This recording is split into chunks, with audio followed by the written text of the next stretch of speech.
Okay, so today we're going to be doing a assessment of Megan's abdomen here.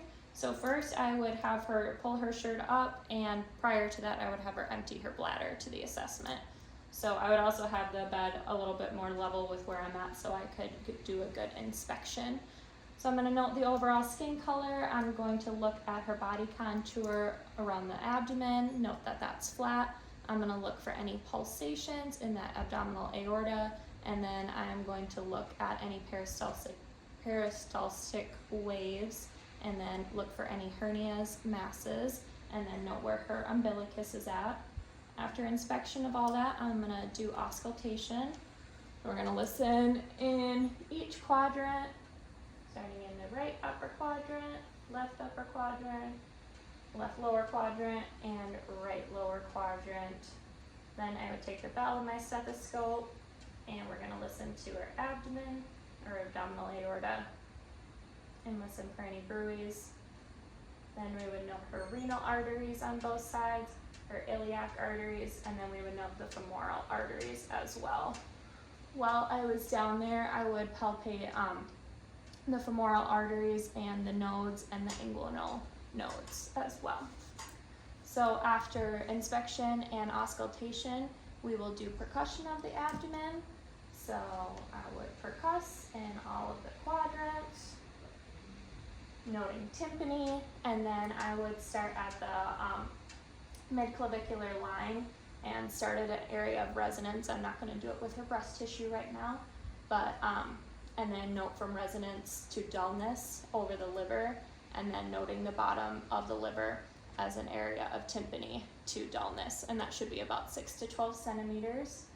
We would come on the other side and we would do the same thing with percussion, and that side we are looking for any dullness for the spleen.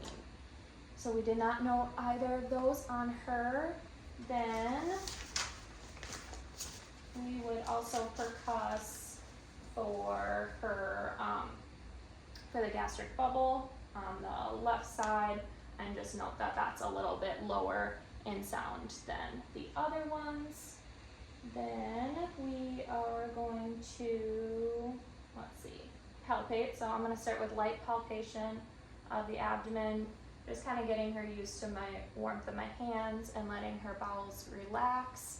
Then after light palpation, we will do deeper palpation using the bimanual technique. And then I would note underneath the 12th rib, I would have her take a deep breath in. And we can use both hands and assess for any liver. I don't feel one there. Then we can come over on the other side and we can feel for that spleen. And then we could feel for both kidneys as well. With our deep palpation, we are also going to want to check McBurney's point on the right lower quadrant.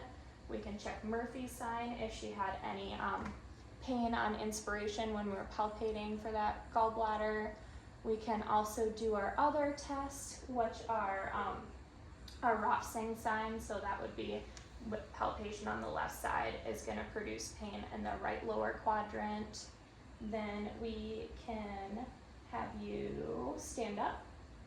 You can stand up. And Megan's gonna lift her heels up in the air and then drop them down. And if she has any pain in her stomach, no? No pain. Okay. So that is negative for the Markle sign. Then I'm gonna have you sit down, and we are gonna do check for coastal vertebral pain with. We're just gonna knock on our kidneys there. And do you have any pain with that? No. Okay. We forgot to do when you lay down. I'm gonna have you lift your leg up. Do you have any abdominal pain with that? No. Okay, so that's a negative ellipsios, something like that. Yep. And then if she lifts her leg up and rotates it in, do you have any abdominal pain with that as well?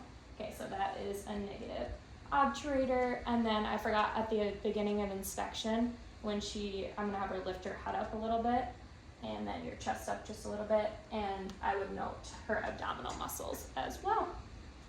That is our abdominal assessment.